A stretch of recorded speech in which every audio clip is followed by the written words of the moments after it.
Welcome to Daytime Ottawa here on Rogers TV on this beautiful sunny day here in Ottawa. Great show ahead for you. As usual, we're going to be talking about City of Ottawa and the programs that they offer. When you think of programs offered by the City of Ottawa, first thing that comes to mind is perhaps fitness, but they have much more than that. So we're going to talk about that. We're also going to introduce you to Christopher Lord. He is the owner of the King's Own Barber Shop. We'll talk about the impact the pandemic has had on his business and why he is one of the most unique barbershops here in the City of Ottawa.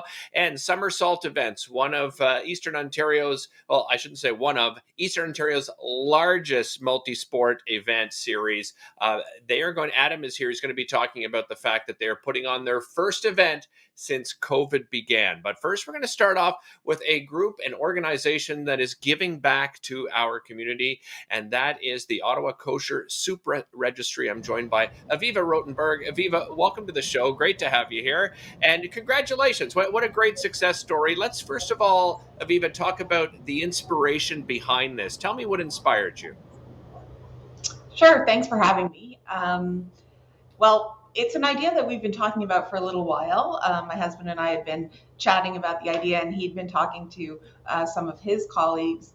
And I had been on the lookout for a way to honor the memory of my dad. He passed away this past summer, and we had a special connection with soup. My dad and I had gone through a period in my life where I was quite ill for an extended period of time, and he couldn't really do a lot for me during that period. So he would just make soup, and he'd fill the freezer with soup and talk to me about the soup and eventually bring me the soup and feed me the soup. So the soup kind of became a big deal in our lives. And then towards the end of his life, when he wasn't well, of course, roles were reversed, and I was the one that was making the soup and bringing it to him. So I thought this would be a great fit to remember my dad. I know it's something that he would have really gotten behind.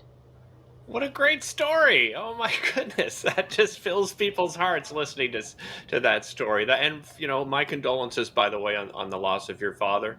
Obviously, when you can do something like this in the memory, though, of a loved one, it's so fulfilling. So you came up with this idea of soup. So tell me how it's grown from that beginning.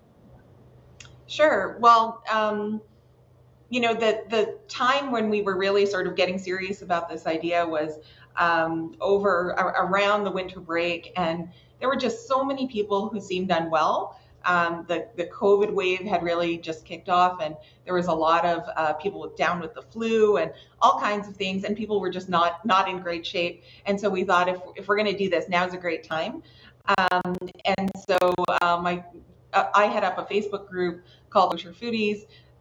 My husband heads up an organization called NCSY, which is an international youth group that does social and educational programming, and they have a family kind of arm.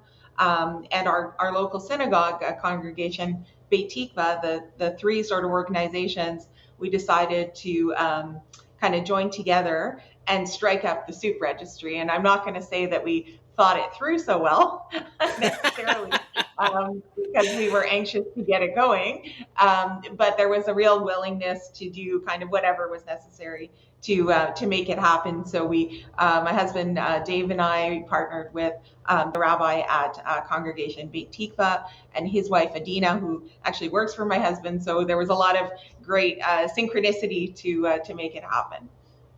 Nice. So you started off with four founders. Where you are now when it comes to the amount of volunteers and how many soups you're able to deliver and get out to those in need? Well, it's actually grown a lot. People have responded. They've really responded to the idea of the registry, not just using it, but wanting to contribute to it. So we have a number of volunteers that help in the kitchen with actually making the soup. We use the kitchens at the synagogue, and Adina is the head cook, but she has a number of people that help her cook the soup, package the soup, label the soup. I'm the one who's sort of in charge of scheduling the drivers and receiving the orders, and I have a number of drivers all over the city There was one day where we had deployed, I think, 8 different drivers in different directions, different parts of the city, Wow. delivering soup. So yeah, and on top of those volunteers, we also have people who have made a lot of generous donations to help fund the project. So it's really moved beyond just the 4 of us to being something much bigger. And I think people feel really good about being able to kind of help their community at this time. Yeah, absolutely. And can you share a story? Like, who are you delivering soups to? Is there a story in there as well that you could share with viewers? Yeah, I mean, we're delivering soup to kind of a multitude of people with COVID, people with cancer who are going through treatment, people who are just lonely and isolated. So there's kind of a wide range. We're getting a lot of requests from out of town. So kids who are Oh, out of really? town who want soup delivered to their parents, and the reverse, parents who are out of town and want soup delivered to their kids. There's a lot of if I were there, I would, bring them some chicken soup, but I'm not there. So can you help me out? Nice. And we're happy to do that.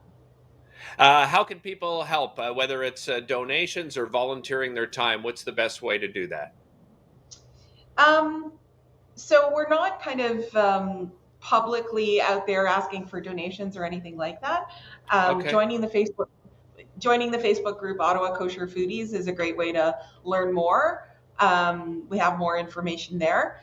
Okay. Terrific. It was definitely intended to be self-sustaining, but as it grows, we would appreciate the help. So Oh, that's wonderful. Aviva, thanks so much for joining us. Really appreciate it. Again, encourage everybody, visit that Facebook page called Ottawa Kosher Foodies. We'll be back after the break with the owner of King's Own Barbershop, talk about what the impact has been on them as far as a business goes during the pandemic and more. We'll be back after this.